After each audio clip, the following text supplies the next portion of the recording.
The following is a production of DallasCowboys.com and the Dallas Cowboys Football Club. How about them Cowboys? Yeah! Go Cowboys!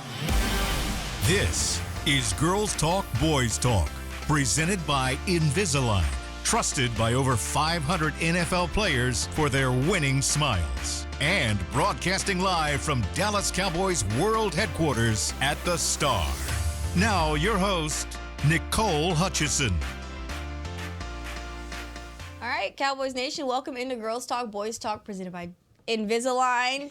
Here in the SWBC studio, I'm Nicole Hutchison alongside Aisha Morrison, Bonnie Jo Laughlin, and Christy Scales.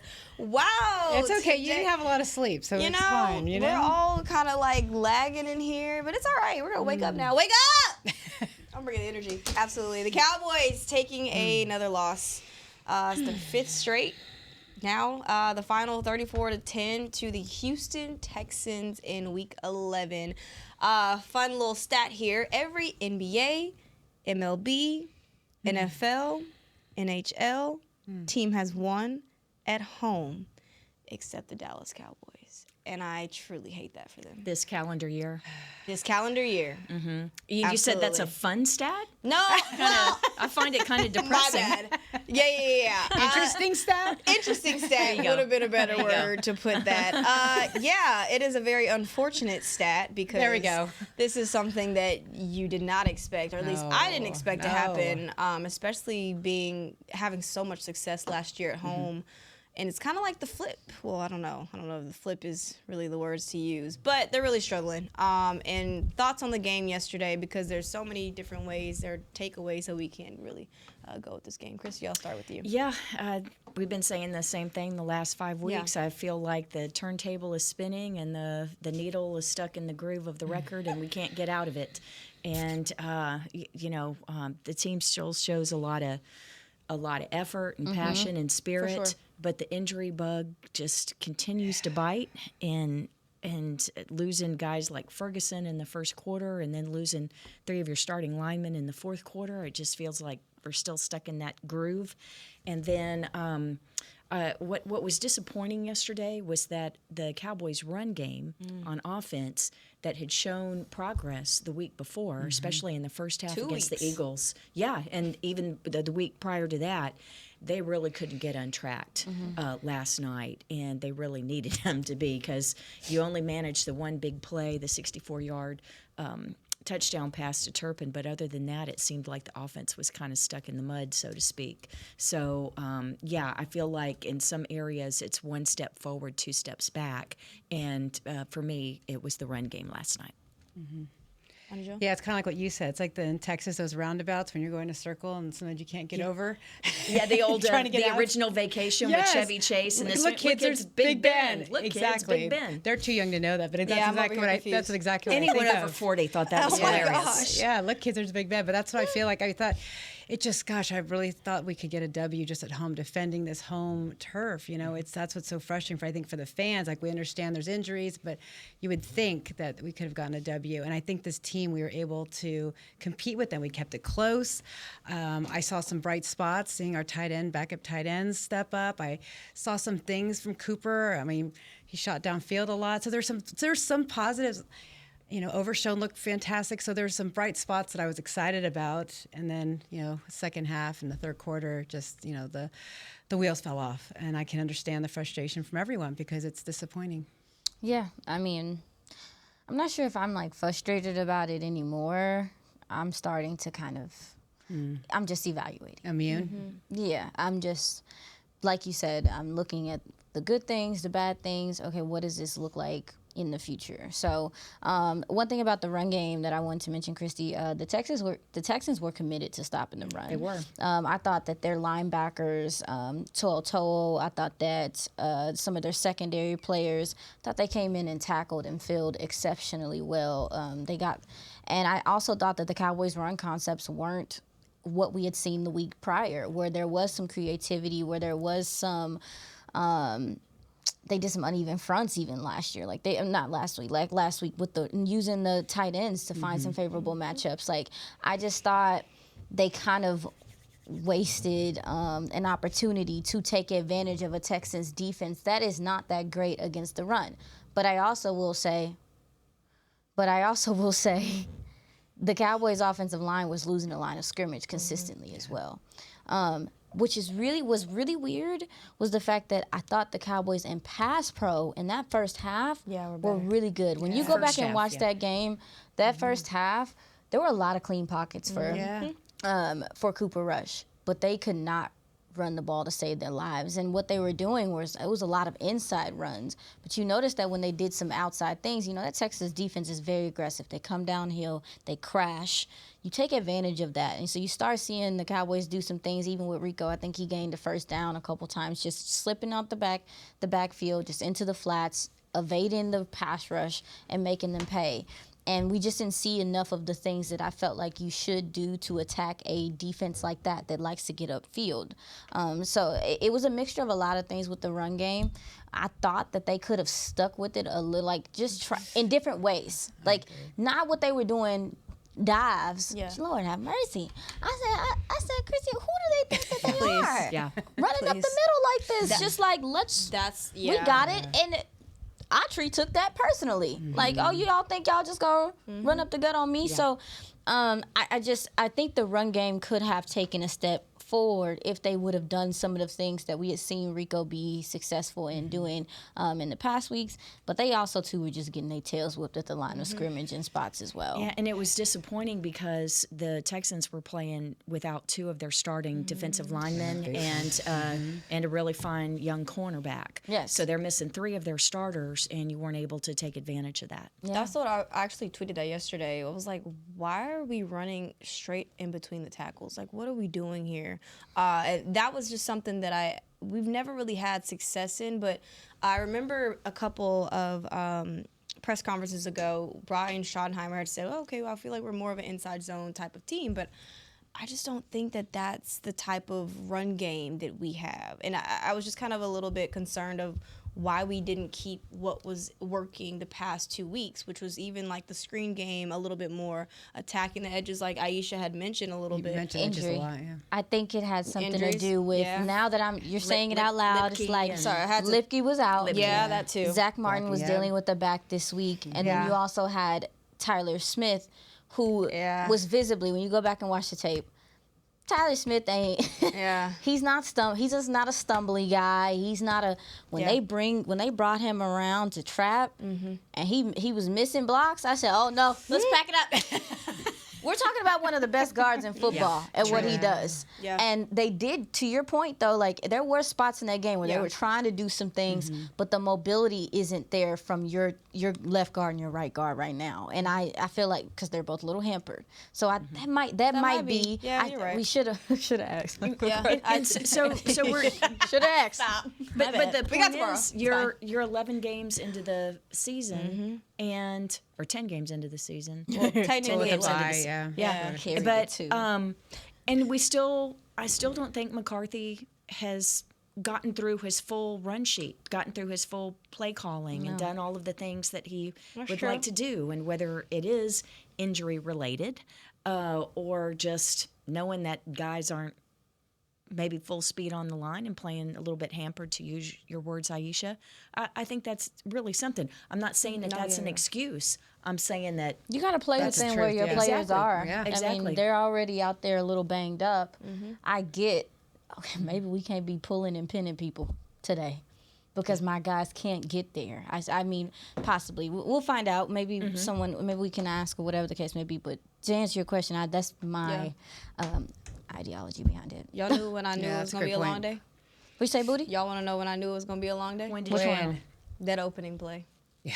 That opening play that was called back 77 yards that got taken back because of the penalty. Ineligible down. I knew it was going to be a long day because there's no way that a team should have came in here and just, I won't say exposed. A little bit kind of exposed you on your opening play. And there were opportunities, again, for this offense to come back and score. I mean, you look at the second possession that they had, and you have an interception, a turnover, and then they come back. Of course, Malik Hooker had that next interception, but then you still don't score, and you're still giving them short fields to work with. Like, that's something that you really just can't do. So And the red zone is driving me nuts. This I red agree. zone issue is. It's not being able to run the ball. Like, Well, that's that, a lot of course, of it. yeah, of course. But but I will say, I thought that the defense. I just feel for them because they I did think what they needed do to I. do. they are really. I think that they really are. Despite some of the injuries on the back end, you saw some of the big plays. Their tackling still terrifies me. It needs to be studied. I don't know how. Like, it doesn't make any sense to me. But anyway, the defense still came out and played inspired. They did. They I played think so, fast. too. Yeah. They played fast. You can tell that they had a little juice to them. This is something they've carried over from last week into this week.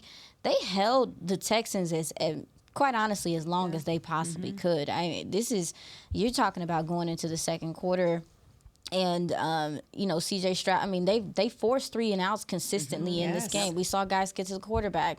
We saw them really affect C.J. Stroud. So for the defense, it's hard for me because I feel for them, because I feel like they come out and they play as hard as they can, and they're just looking for the offense to Help give them them out. something. And if the offense could give them something, I think this defense could close. I think they could figure it out. Is that offensive line for the Texans isn't that good? It's not. Yeah, and it really didn't get away from the Cowboys until the fumble return for a touchdown by the Texans in the fourth quarter, because the Cowboys defense did keep them in the game. They really did. And typically, I'll ask after.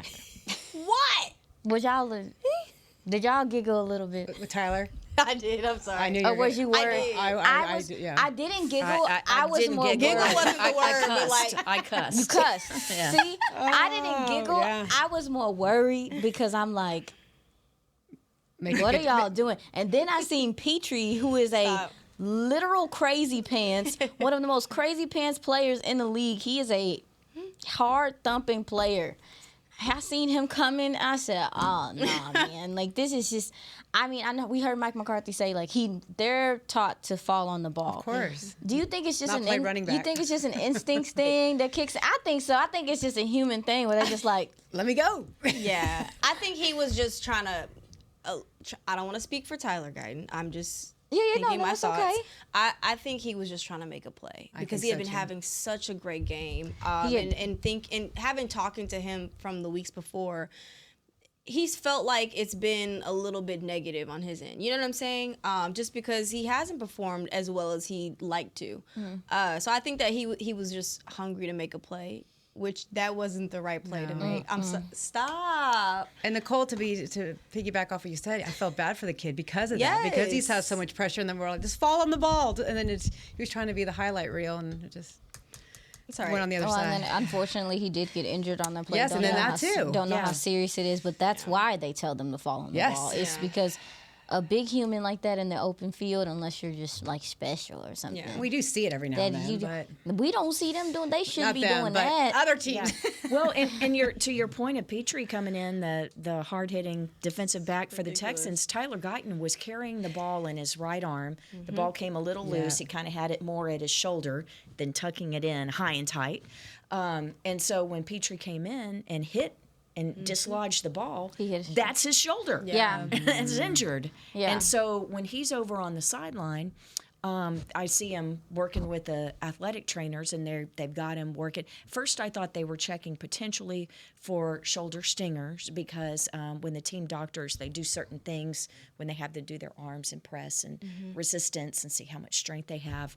That's an indication of shoulder stinger. But then when he had his arms outstretched and kind of trying to do the motion, I'm like, ooh, I think that's probably from the previous shoulder situation. Can't He catch a break. didn't return to the game, of course, at that point. So yeah, it was, and then the next series, Zach Martin, and then a few plays after that, Tyler Smith. So it was pretty rough. And so by the time you got to that last series, and I know that the game was out of hand at that point, but once again, it looked like a preseason game because you're looking out there, and it's Awesome Richards and Brock Hoffman And Bass. yeah, TJ Bass and Ryan Flournoy and Yeah. and Jalen Tolbert, and Cooper Rush. Yeah. Yeah, we don't have the depth, so there's some injuries. That part. All right, well, it didn't look like a preseason game for Kavontae Turpin. So we're going to shine a little light on Kavontae Turpin up next in our next segment. You're watching Girls Talk, Boys Talk, presented by Invisalign. We'll be right back. It's the official men's skincare brand of the Dallas Cowboys, Jack Black. And right now, Cowboys fans can get 15% off their $75 order. Plus, because every deal needs a playmaker, your order will include a free 5-piece skincare set and free shipping. The Jack Black Playmaker is 4 of Jack's favorites and a full-sized intense therapy lip balm. Make a play for the Playmaker at getjackblack.com/Cowboys with the code CowboysVIP. That's getjackblack.com/Cowboys with the code CowboysVIP. We know that juicy, cheesy, grilled to perfection burger sounds amazing, but it does sound like something is missing. Pepsi, baby! The yin to this burger's yang. Burgers and Pepsi go together like burgers and Pepsi. This perfect blending of flavors makes every bite of lettuce, every sesame seed on the bun, and every sip of that crisp, refreshing, ice-cold cola a journey to Foodtopia. Burgers, better with Pepsi. That's what I like. At Jigsaw Dating, we obviously want the Cowboys to bring that 6th ring home. But to be honest, we're more focused on finding the person who will put a ring on your finger. That's why we created a dating app that reveals your face through meaningful conversation, so you can date deeper. Because it's personality that matters the most, not looks. Join Jigsaw Dating today, dating partner of the Dallas Cowboys.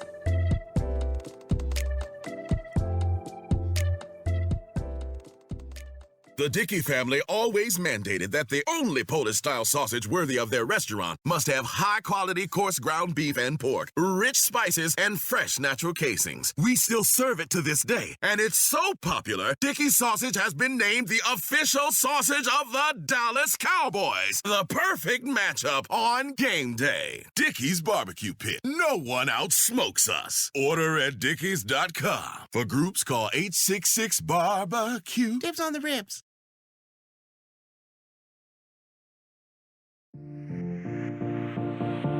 All right, the Cowboys Now app. Stay connected with the Dallas Cowboys on your connected TV. Catch up on all Cowboys content like player interviews, weekly TV shows, podcasts, docuseries like Deep Blue, and much, much more. Download the Cowboys Now app on Amazon Fire, Roku, and Apple TV. Go ahead and download. So we literally on fire. On fire. Amazon fire. In a bad I see way. what you did there. The bus is I'm on fire. sorry. That was funny. That was a good one, Christy. That was dope. All right, Kavontae Turpin, y'all. 64-yard touchdown reception. Let's talk about it. His longest of his career.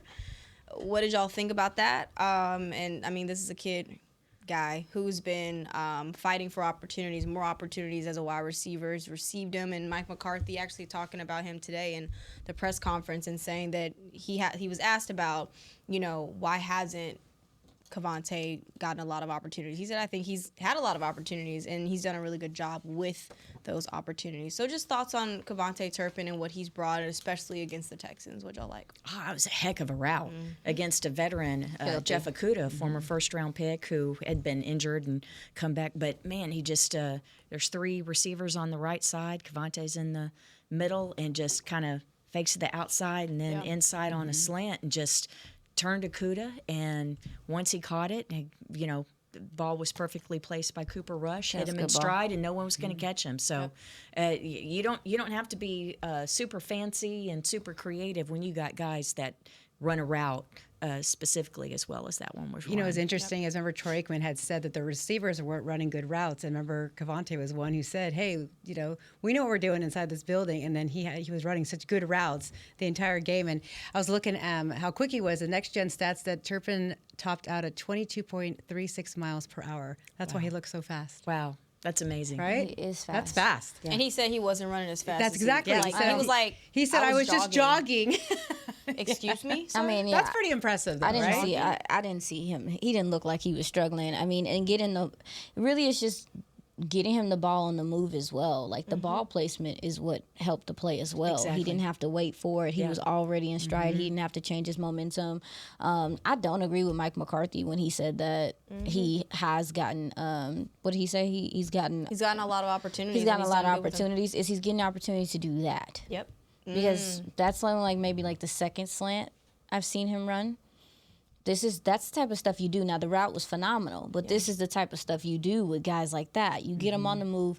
Like, we've seen Kavontae Turpin. I think he is a good route runner. Yeah, I think he's developed into a better route runner. It's taken him some time. But as far as like asking him to do comebacks and doing things like that, I'm like, no, I want him to do what he is good at. And what he is good at is making people miss in the open field. So you give him the ball in the open field and do things with him in the open field. I do think, they've done things out the backfield and stuff like that, but we have not seen them attack the intermediate to middle of the field with him in particular, besides the seam route. What was that seam route? Early in the season? Yeah, maybe early October. Which game was that? I don't know, but it was pretty. I was gonna say I maybe think it might have been Pittsburgh. But he has these moments in games where it's just one of these plays in the middle of the field. He is a monster attacking the middle of the field because he stresses people. Yes. He puts stress on defenses. So I think the Cowboys should utilize that more.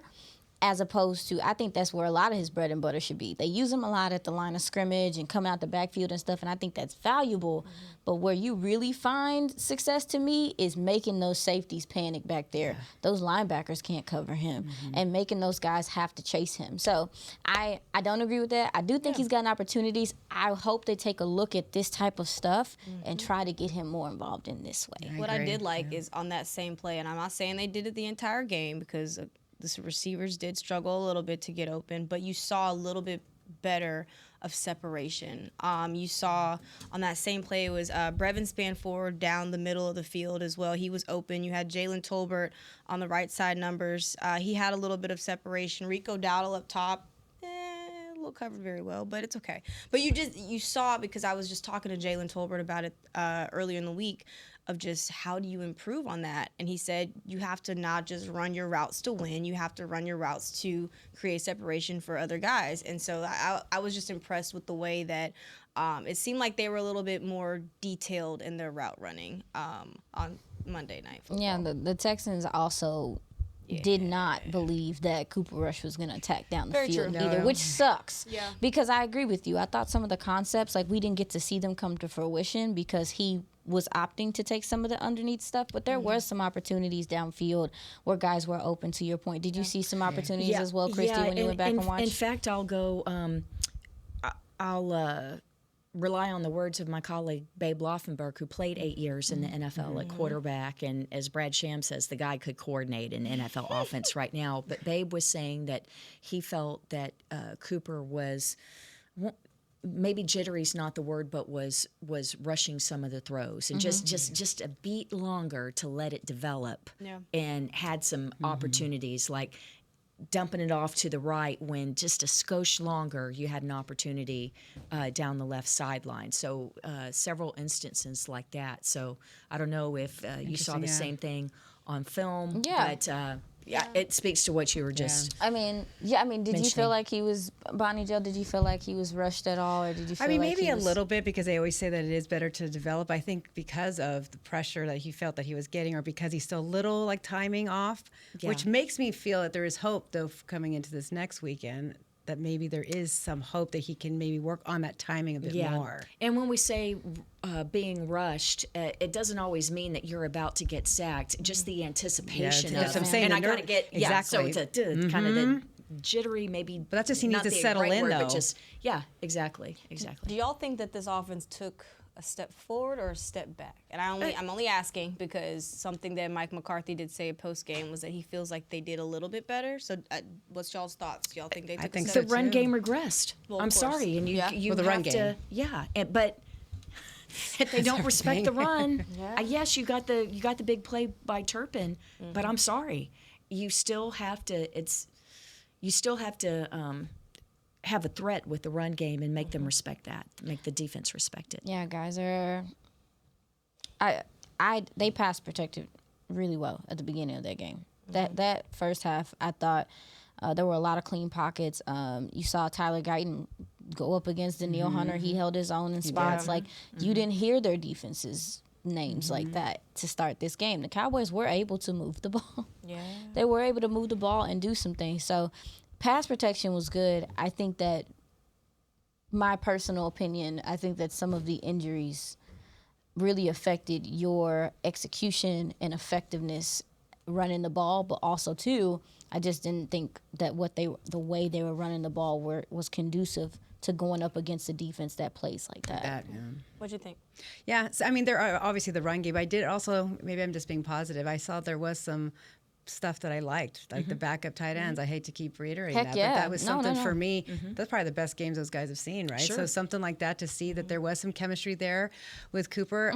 Also, just going. I mean, he was slinging it, Cooper. Maybe he was rushed, but there was just some stuff that was a little different than what Dak does. So I saw some things that I kind of got excited about. Yeah. The run game, of course, we lack that, but which kind of is something we need to work on, struggling. But I don't know, I saw some things I liked. I agree.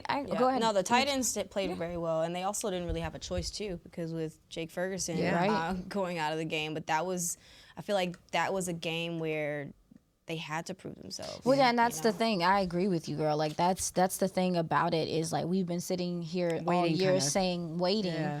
And maybe that's why I was excited. And them not being given the choice and having to be put in that situation. I thought that Brevin Spanford played his best game. I've seen him suit up and play. Known as that blocker, I thought we saw him show some of the things that he does well, latching, driving people out of plays, but also too in the receiving game. I think he was able to build some confidence. He's always been known for his frame and all those things, not particularly known for his athleticism, but you got to see him have a little bit of wiggle, show a little bit of vision in the open field, and I think that's important, and be strong catching the ball. Yeah. And that's because that's the thing that I'm looking for with him, is to be strong. He's big. I want him to be more imposing as a receiver. Yeah, because especially if you're going to be a red zone threat when it's crowded down there, and that's so important. He could be fantastic as a red zone threat. Absolutely. If he could harness that. He just has to be more aggressive at the catch point, more physical at the catch point, and I think that he can grow off of the film that we saw from him yesterday. So he ended up being targeted 5 times yesterday and caught 4 of them, so that's excellent. Yes. And then Luke Schoonmaker, who's had his most good times in more than a month. Yes, ma'am. He finished with 6 on 10 targets, so the percentage was a little bit lower, but than Spanford. But still, so happy for Luke. I spoke to him post game. He was nice enough. Brad Sham and I wanted to get Luke on tape so we could have some stuff later in the week for our Cowboys reports that we do for Cowboys Radio and Cowboy Radio affiliates. And so you know how it is. Yeah. It's tough in a locker room, especially when you've lost so many games in a row. You have your best game that they lose. So. But, yeah, and so that's the thing, the guys with the true character, and same thing, we talked to Mukwamu as well. Mm-hmm. It's like, well, I feel like I played pretty well, but it's still a loss. Yeah. And so I appreciate that humility, but I've done some recent events with Luke Schoonmaker, and he's such a great guy, and I just I don't want to see it at the expense of Jake Ferguson missing time with a concussion, but would like for him to dig himself out of the hole that he had been in with the reduced playing time. All right, well, we're going to take our second break because we are getting closer to the end of the show. We'll be back with more Girls Talk, Boys Talk, presented by Invisalign after the break. The Dickey family always mandated that the only Polish-style sausage worthy of their restaurant must have high-quality coarse ground beef and pork, rich spices, and fresh natural casings. We still serve it to this day, and it's so popular, Dickey's sausage has been named the official sausage of the Dallas Cowboys. The perfect matchup on game day. Dickey's Barbecue Pit. No one outsmokes us. Order at dickeys.com. For groups, call 866-BARBECUE. Dibs on the ribs. We know that juicy, cheesy, grilled to perfection burger sounds amazing, but it does sound like something is missing. Pepsi, baby! The yin to this burger's yang. Burgers and Pepsi go together like... Well, like burgers and Pepsi. This perfect blending of flavors makes every bite of lettuce, every sesame seed on the bun, and every sip of that crisp, refreshing, ice-cold cola a journey to Foodtopia. Burgers, better with Pepsi. That's what I like. At Jigsaw Dating, we obviously want the Cowboys to bring that sixth ring home. But to be honest, we're more focused on finding the person who will put a ring on your finger. That's why we created a dating app that reveals your face through meaningful conversation, so you can date deeper. Because it's personality that matters the most, not looks. Join Jigsaw Dating today, dating partner of the Dallas Cowboys.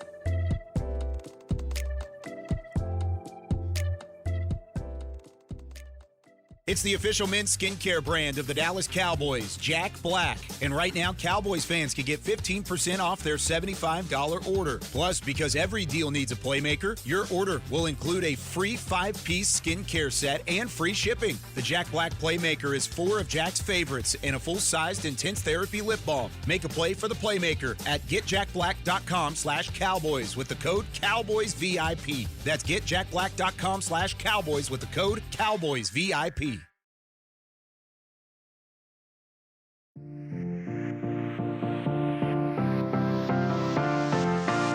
Talking holiday camps. It's a season for youth football and dance camps presented by Invisalign. Don't miss your chance to learn from the Dallas Cowboy cheerleaders at dance camps on December 27th and former NFL players at football camps on December 23rd and the 27th. Celebrate the holidays with the Cowboys. Register today at dallascowboys.com/camps. Y'all know Thanksgiving is next week? Yes. That's It is going crazy. so quick. And then Christmas. 3 games in 12 days. Season goes Last That's night, crazy. Sunday in Washington, and then the really short week, Thanksgiving. So it's not unusual to have the 3 games, but to have the first of the 3 on a Monday night and basically lose that. So you got the short week going into Sunday, and then the short week coming out Sunday to Thanksgiving. This is about as difficult as I can remember in a long time. What makes it worse is that you already banged up. Exactly. So- Exactly. And, Coach McCarthy has already cut the practice schedule back so much in terms of doing mock games instead of more full practices.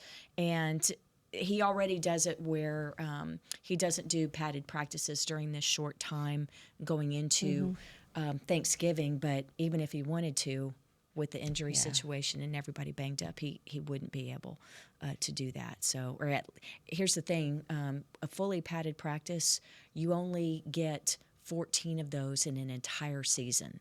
18 weeks, 17 games plus a bye week. So those of us who are old school and we watch a player miss a tackle and we're like, nobody knows how to tackle anymore.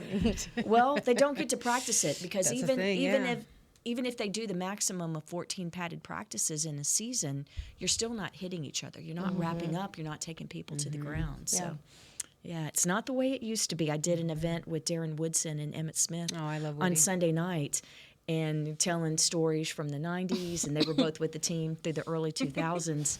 And it's just, they laugh because with these two-a-days, I they was would about to say, just no two-a-days, kill each yeah. other, you The know? heat and now they can't even hit each other Yeah, they were in outside. practice. Oh, yeah. Oh, yeah. Well, I know we have to go, but unfortunately, I do have to ask, ladies, how do you move on from here? You are the Dallas Cowboys. I loved what you said, Aisha, early about evaluation, because you're saying that as you watch these games, it's evaluation, I assume, of especially some of the younger players or even some of the veterans and how they would fit moving forward. And I think that's how player personnel and the coaches also look at it, but it's also not mere lip service to say we just need to get that one win, we need to get, just get, they didn't use this terminology, but get off the schneid, right? And just kind of get the positive feeling back. That's what you need, especially at home. Just to get one on Thanksgiving would be nice. Kind of get everything back, not back on track, but just get that momentum to maybe that keeps pushing a little forward. Yeah, for happier holiday season, that's for sure. Well, let's try to get one on Sunday.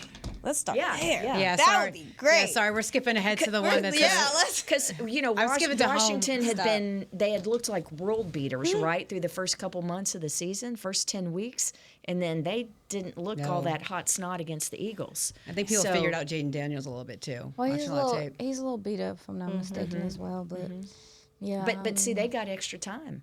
They got extra time to prepare for Cowboys, and Cowboys are coming off a short week. So scheduling is important in the NFL. They are basically an unfamiliar opponent at this point, too, because you don't know that team for real. Yeah. They totally different over there. I almost flipped their whole roster. That part. And they have familiarity with the Cowboys because Dan Quinn's the head coach, but Joe Witt Jr. is their defensive coordinator. So I ain't got nothing to say. I ain't got nothing to say. As far as where they go from here, evaluate, figure out who you can take with you, who you can't. Put some pour life into these kids that are developing and allow them to put good tape on film. That's all I got. What you got? Yeah, same kind of that with cliche, next man up. You just got to keep pushing forward. One of y'all said something about a goldfish that you have to. Yeah, be a goldfish. That's from Ted Lasso. Yeah, okay. It's like you thank can't, something bad happens on you a play, forget, and you go on to the next move thing. on to the next thing. I know it's tough with this season, but something that Mike McCarthy had talked about was the fight, and he had mentioned in the press conferences that you have to remember the journey starts back in April for these guys. They've done a lot of together. They're all frustrated together. So now it's kind of like, okay, well, where do you go from here? You use that frustration as fuel, and you try to translate it into something positive. Like hopefully it's against Dan Quinn and the Washington Commanders. If not, then hopefully it's against the Giants. And if not, you keep pushing until you get that first win, because you just need one. And I had said that on Flashback to you. Just need one win to try to turn things around, just get that positivity back in the building, and everybody's spirits, like Christy had said. And yeah, that's how you go from here. But right now, they're 3-7, looking to get back to the drawing board, and we will see how the rest of this week goes. But that's a wrap for today's episode. We'll be back here tomorrow at 4 o'clock in the SWBC studio. For Aisha Morrison, Bonnie Jo Laughlin, Christy Scales, Nicole Hutchison, we'll see y'all back here tomorrow. This has been a production of DallasCowboys.com and the Dallas Cowboys Football Club. How about this, Cowboys? Yeah!